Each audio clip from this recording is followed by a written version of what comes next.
Shalom, Ibu Bapak, Saudara-saudaraku terkasih. Senang sekali pada hari Kamis tanggal 12 Agustus saat ini, saya Pendeta Stefanus Lim boleh menjumpai Ibu Bapak, Saudara-saudari dalam acara siaran online Kalam, Kuliah Alkitab Malam. Tema yang sangat bagus akan kita renungkan bersama tentang How to Find God. Bagaimana bertemu Allah. Nah, nanti kita akan sama-sama mendalami dari Markus 12 ayat 28 sampai dengan ayat 34. Ibu Bapak, saudaraku, kita akan mengawali acara Kalam saat ini dengan nyanyian Makin Dekat Tuhan. Ayo kita nyanyikan lagu ini bersama-sama.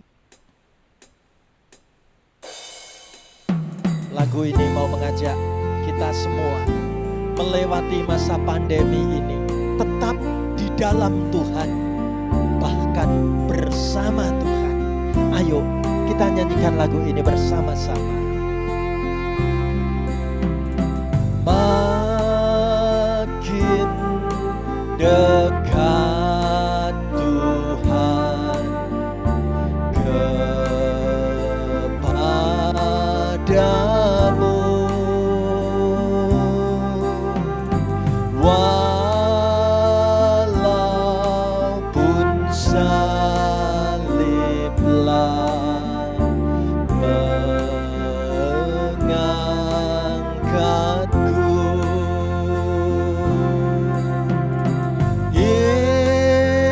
Inilah laguku, dekat kepadamu, makin dekat Tuhan kepadamu.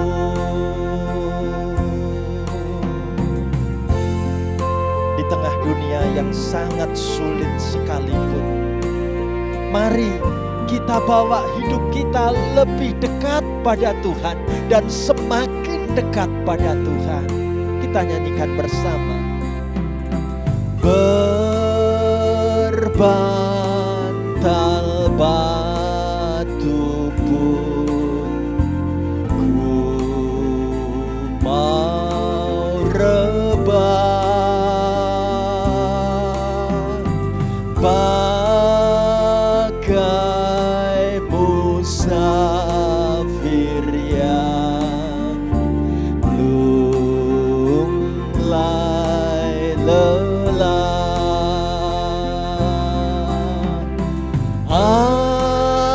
asal di mimpiku dekat kepadamu, makin dekat Tuhan kepadamu. Amin. Mari kita bawa di dalam doa pembuka. Terima kasih Tuhan Yesus. Hari ini kami punya waktu untuk bertemu bersama, mendalami kebenaran sabda firman-Mu. Kami menyerahkan acara Kalam Kuliah Alkitab Malam sebentar lagi menjadi berkat untuk kami semuanya. Bukakan kepada kami pengertian-pengertian yang mendalam tentang firman-Mu Bapa. Di dalam nama Tuhan Yesus, kami membuka hati untuk belajar tentang sabda firman-Mu. Pakailah hamba-Mu seturut dengan kehendak-Mu. Terpujilah nama-Mu Tuhan Yesus. Haleluya. Amin. Ibu Bapak, saudara-saudari yang kekasih, inilah tema kalam saat ini. How to find God. Bagaimana menemukan Allah. Bagaimana bertemu dengan Tuhan. Nah, kita akan mendalami sabda firman Tuhan dari Injil Markus 12 ayat 28 sampai dengan ayat 34. Ayo, kita sama-sama mendalami Injil Markus pasal 12 ayat 28 sampai dengan ayat 34. Saya ajak ibu bapak, saudara-saudari dari rumah masing-masing ikut membaca, mengucapkan firman Tuhan bareng-bareng saya. Begini. Lalu seorang ahli Taurat yang mendengar Yesus dan orang-orang Saduki bersoal jawab dan tahu bahwa Yesus memberi jawab yang tepat kepada orang-orang itu, datang kepadanya dan bertanya, "Hukum manakah yang paling utama?" Jawab Yesus, "Hukum yang terutama ialah, dengarlah hai orang Israel, Tuhan Allah kita, Tuhan itu Esa. Kasihilah Tuhan Allahmu dengan segenap hatimu, dan dengan segenap jiwamu, dan dengan segenap akal budimu, dan dengan segenap kekuatanmu. Dan hukum yang kedua ialah, kasihilah sesamamu manusia seperti dirimu sendiri. Tidak ada hukum lain yang lebih utama daripada kedua hukum ini." Lalu kata ahli Taurat itu kepada Yesus, "Tepat sekali Guru, benar katamu itu, bahwa Dia Esa dan bahwa tidak ada yang lain kecuali Dia. Memang mengasihi Dia dengan segenap hati dan dengan segenap pengertian dan dengan segenap kekuatan, dan juga mengasihi sesama manusia seperti diri sendiri adalah jauh lebih utama daripada semua korban bakaran dan korban sembelihan." Yesus melihat bagaimana bijaksananya jawab orang itu, dan ia berkata kepadanya, "Engkau tidak jauh dari kerajaan Allah." Dan seorang pun tidak berani lagi menanyakan sesuatu kepada Yesus. Amin. Ibu bapak, saudaraku terkasih, inilah tema kalam saat ini. How to find God. Bagaimana menemukan Allah, atau bagaimana bisa bertemu dengan Allah, ternyata menjadi pertanyaan yang menarik dan membuat seorang yang sangat mendalami tentang relasi-relasi manusia dengan Tuhan, namanya adalah Gary Thomas, menulis sebuah buku, judulnya Secret Pathways. Ya. Menarik, buku ini berisi untuk mengenalkan kepada ibu bapak, saudara-saudari dan saya bahwa di dunia ini ternyata ada 9 jenis spiritualitas manusia. Ada 9 tipe spiritualitas di antara kita seorang dengan yang lain. Kalau begitu, ayo kita segera membuka. Seperti apa tulisan dalam buku Gary Thomas ini mau menunjukkan 9 tipe spiritualitas. Tipe yang pertama disebut tipe naturalis. Ya, tipe naturalis itu tipe spiritualitas macam apa? Diterangkan pada buku ini, jenis tipe spiritualitas naturalis adalah orang yang menghayati Tuhan itu lebih terasa ketika ia ada pada suasana alam sekitar. Nah, kalau model tipe spiritualitas seseorang itu jenisnya naturalis, maka dia lebih menyukai acara-acara gereja itu dalam kegiatan menjadi pecinta alam misalnya. Atau masuk dalam aktivitas sebagai sosok aktivis lingkungan hidup misalnya. Pasti dia akan merasa Tuhan dekat sekali melalui alam sekitarku ini. Gary Thomas juga menunjukkan tipe yang kedua, namanya tipe indrawi. Ya, tipe indrawi artinya orang ini menghayati Tuhan melalui simbol, warna, gambar, dan bentuk. Pokoknya yang terkait dengan indera ini, ya, bisa dilihat, bisa diamati, dan itu membuat aku bisa menghayati tentang seperti apa Tuhan dalam hidupku.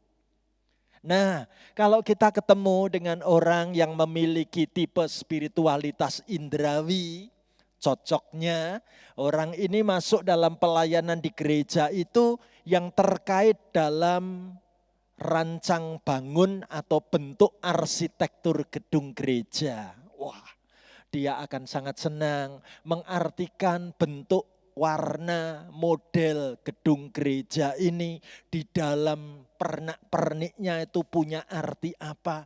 Itu cara hidupku menghayati Tuhan. Karena orang ini adalah tipe spiritualitasnya indrawi. Nah, sekarang tipe spiritualitas yang ketiga. Gary Thomas katakan ini adalah tipe tradisionalis. Orang yang memiliki spiritualitas tradisionalis, memiliki cara menghayati Tuhan melalui ibadah yang memelihara ritus, alur liturgi yang mapan. Nah, kalau kita ketemu dengan jenis spiritualitas yang ketiga, tipe tradisionalis, maka cocoknya orang macam begini masuk dalam pelayanan ibadah yang memelihara tradisi ritus ibadah yang tetap. Ya, ia akan sangat senang menikmati ibadah yang tertib, ibadah yang mapan, ibadah yang seperti itu alurnya sudah tidak diganti-ganti lagi. Karena memang tipenya tipe tradisionalis. Ya. Gary Thomas katakan ada lagi tipe yang keempat loh.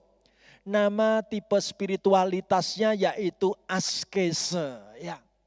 Tipe spiritualitas askese itu adalah orang menghayati Tuhan dengan cara menyendiri.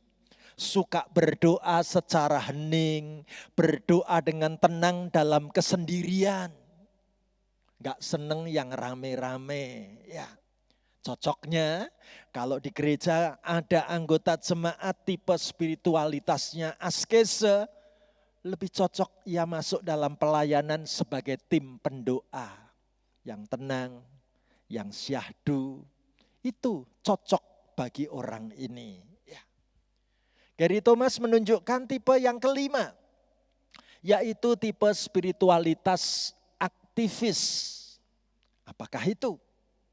Tipe aktivis akan menghayati Tuhan dengan cara memperjuangkan keadilan, melakukan pembelaan bagi kaum lemah. Bahagia bila berdemo demi memperjuangkan hak-hak kaum yang terpinggirkan.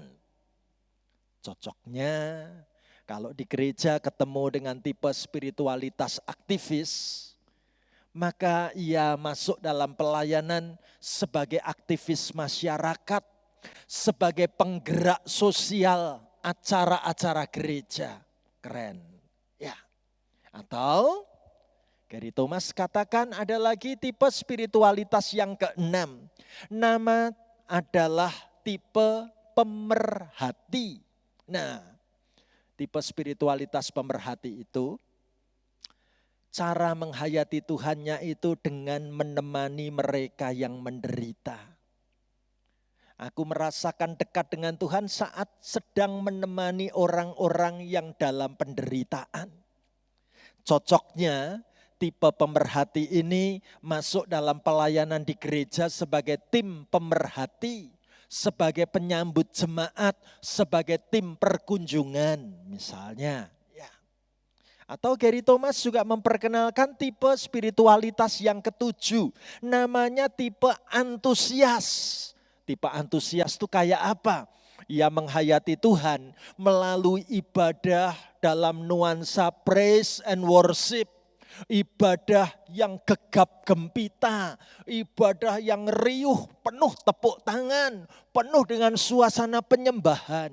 Nah, cocoknya tipe spiritualitas antusias ini masuk dalam pelayanan di gereja itu dalam ibadah praise and worship, dalam pelayanan sebagai singer KKR misalnya, ya.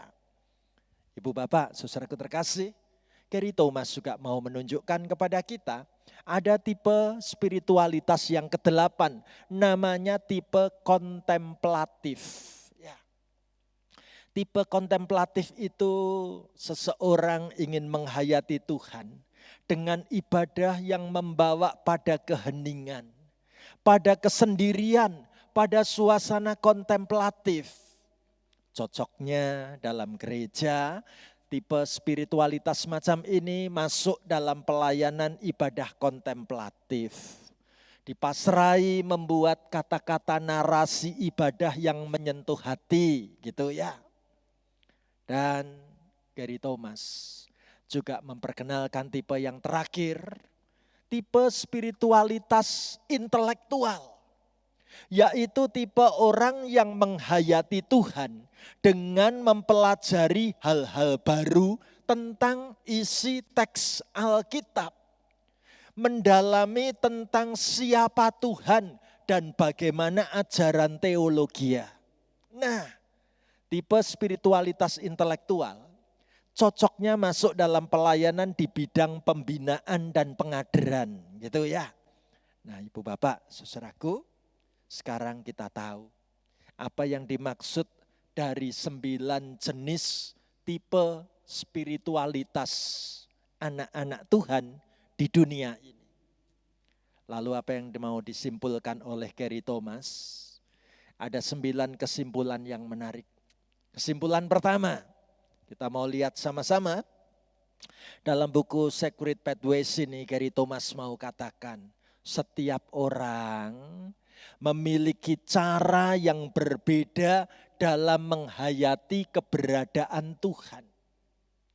Corak atau ragam cara menghayati Tuhan itu ternyata juga berpengaruh banget terhadap jenis pelayanan yang dilakukan seseorang.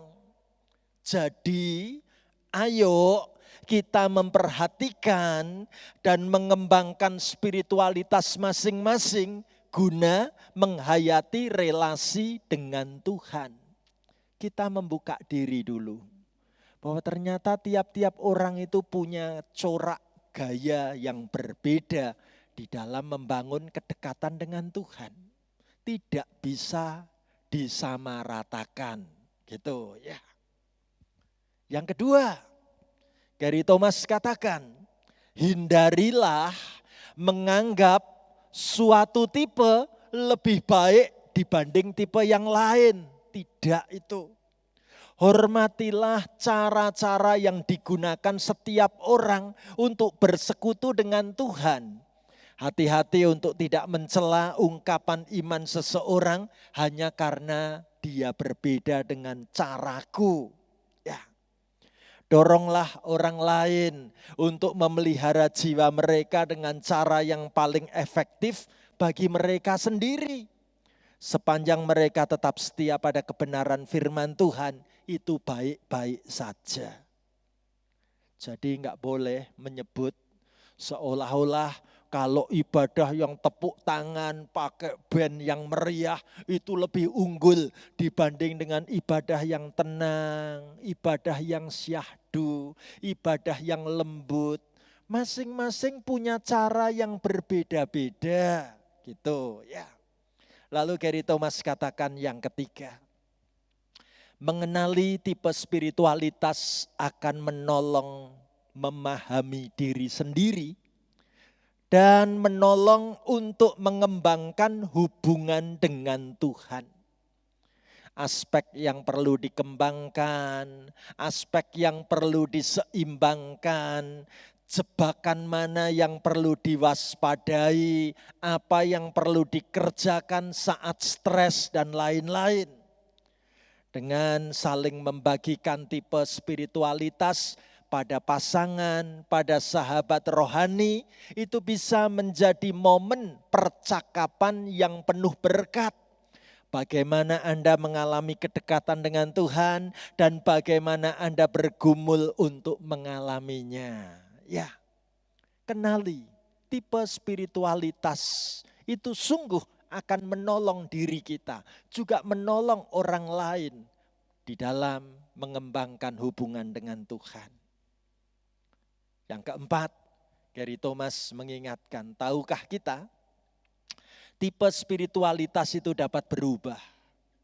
Seperti pasangan yang menikah, itu dalam mengungkapkan cinta mereka juga bisa berubah kan, dengan cara yang berbeda seiring berjalannya waktu. Ya, demikian juga model hubungan kita dengan Tuhan melewati perjalanan waktu itu bisa berubah. Ya, enggak masalah.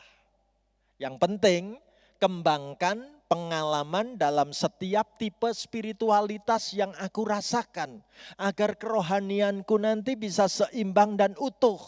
Mungkin waktu muda aku senengnya itu nyanyi dengan loncat-loncat, pakai musik band yang keras banget, penuh semangat, energik gitu. Tapi makin bertambah umur, aku kok lebih tenang menikmati ibadah yang syahdu ya. Enggak masalah, karena memang tipe spiritualitas dapat berubah-ubah. Ya. Yang kelima, apa yang dikatakan Gary Thomas?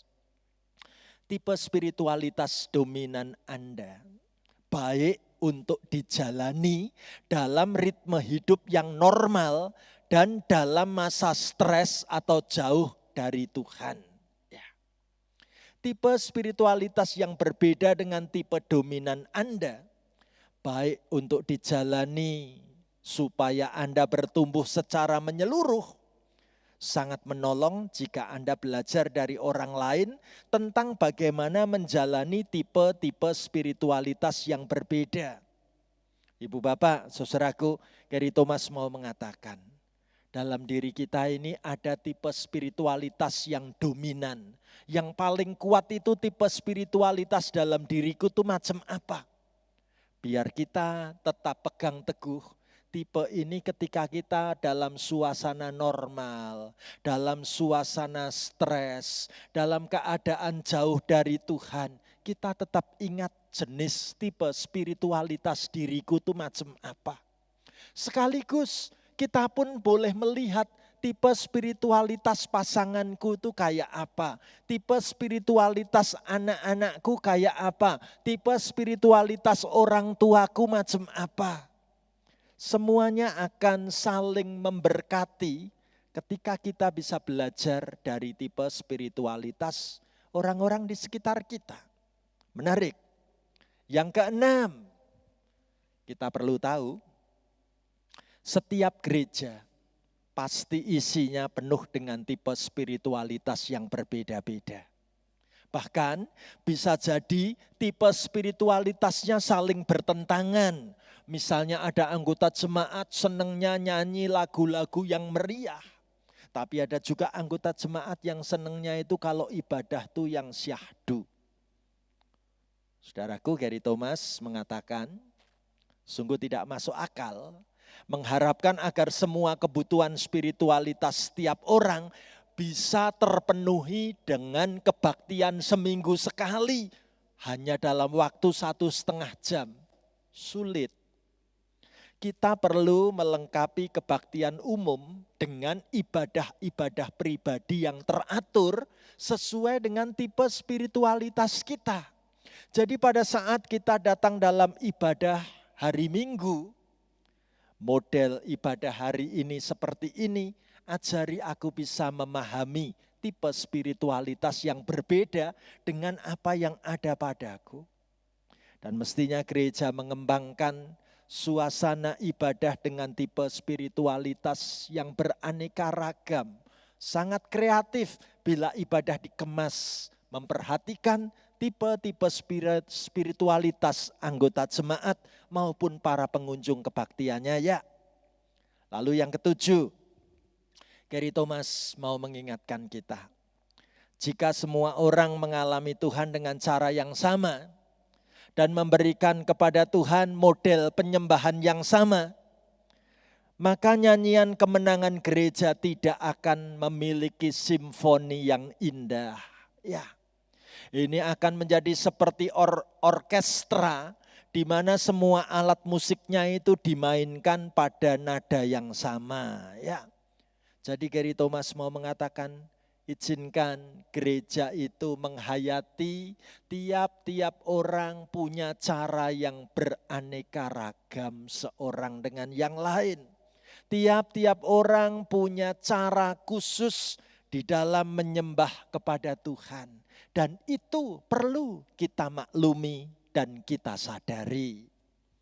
Yang ke-8, Gary Thomas katakan, setiap tipe spiritualitas menempatkan Kristus sebagai pusat.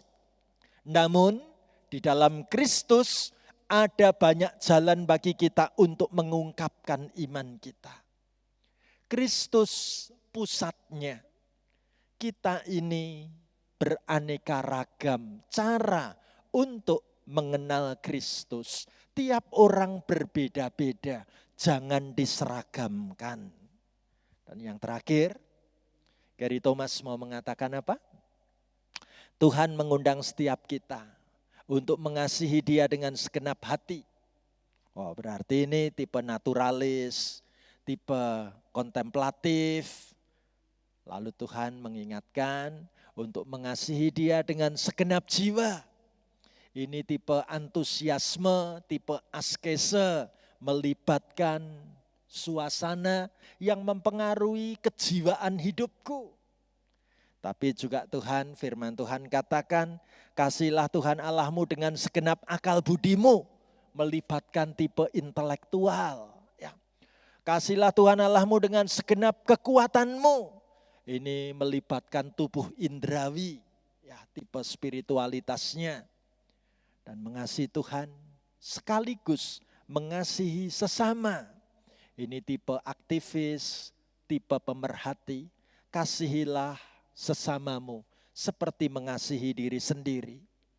Bacaan firman hari ini, Markus 12 ayat 29 sampai 31 menunjukkan ternyata cara-cara orang di dalam mencari menemukan Tuhan, bergaul dengan Tuhan itu berbeda-beda. Indah sekali. Ibu bapak, saudaraku terkasih. Sekarang coba kita tanya pada diri kita. Aku termasuk tipe spiritualitas yang mana ya? Dari 9 model tadi. Keluargaku model tipe spiritualitasnya yang mana ya? Ayo kita saling mengenal, kita saling memahami, kita saling menghargai. Karena semuanya sedang berjuang untuk makin dekat dengan Tuhan, tiap orang berbeda-beda. Ibu bapak, saudaraku, hari ini saya sengaja mencantumkan nomor handphone saya pada layar tayangan ini. 081 229 68618. Bila mana ada pertanyaan, pasti saya tanggapi nanti. Tanyakan tentang tipe spiritualitas kita. Tanyakan tentang bagaimana aku belajar untuk menemukan Tuhan dalam hidupku ini. Biarlah kalam saat ini menjadi kesempatan buat kita menghayati spiritualitas macam apa dalam masa pandemi ini yang lebih dominan dalam diriku. Kita bersyukur Allah kita adalah Allah yang peduli, Allah yang mau mengerti apa yang jadi pergumulan hidup kita anak-anaknya. Ayo kita tanggapi dengan lagu Allah Peduli.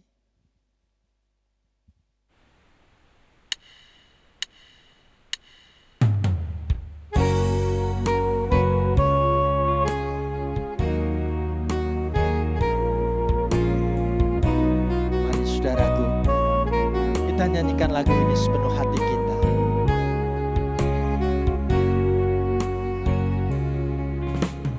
Banyak perkara yang tak dapat ku mengerti. Mengapakah harus terjadi di dalam kehidupan ini? Satu perkara yang ku simpan dalam hati, tiada sesuatu kan terjadi tanpa Allah peduli. Allah mengerti, Allah peduli segala persoalan yang kita hadapi. Tak akan pernah dibiarkannya ku bergumul sendiri, sebab Allah peduli. Allah mengerti, Allah peduli segala persoalan yang kita hadapi. Tak akan pernah dibiarkannya ku bergumul sendiri, sebab Allah peduli. Amin. Tuhan tahu jenis spiritualitas macam apa yang ada dalam diri kita untuk makin dekat dengan Tuhan. Mari kita bawa dalam doa berkat untuk menutup acara kalam saat ini.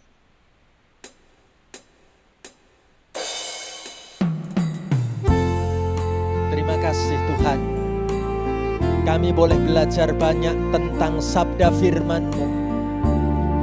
Terima kasih kalau hidup kami dan seisi keluarga kami boleh Engkau panggil lebih dekat lagi kepadamu.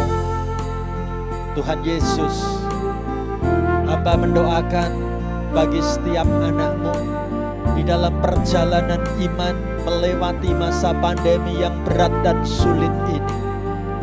Kasih cinta-Mu membuat kami lebih kuat untuk melanjutkan hidup ini. Kasih cinta-Mu Tuhan akan kami imani dengan teguh.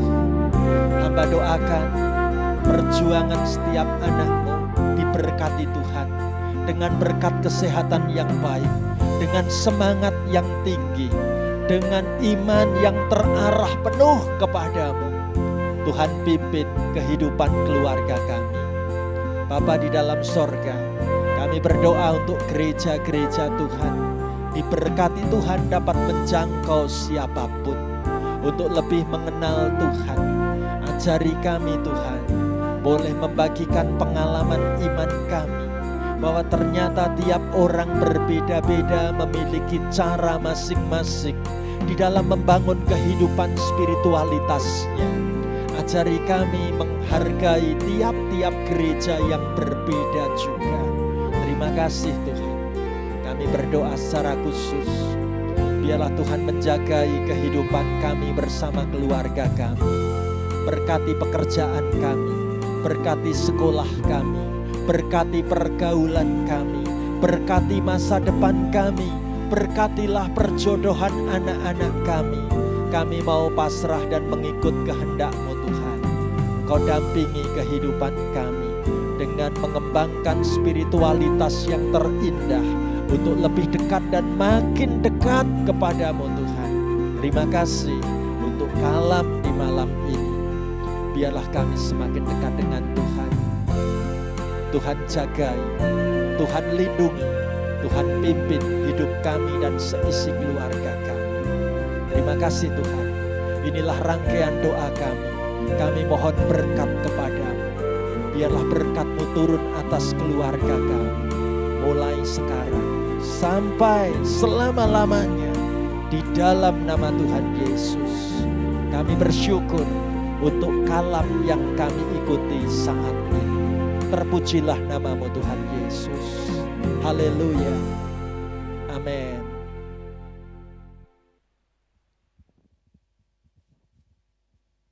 Ibu Bapak, saudaraku terkasih, demikianlah acara kalam saat ini. Salam sehat buat kita, tetap semangat, Tuhan berkati kita selalu. Amin.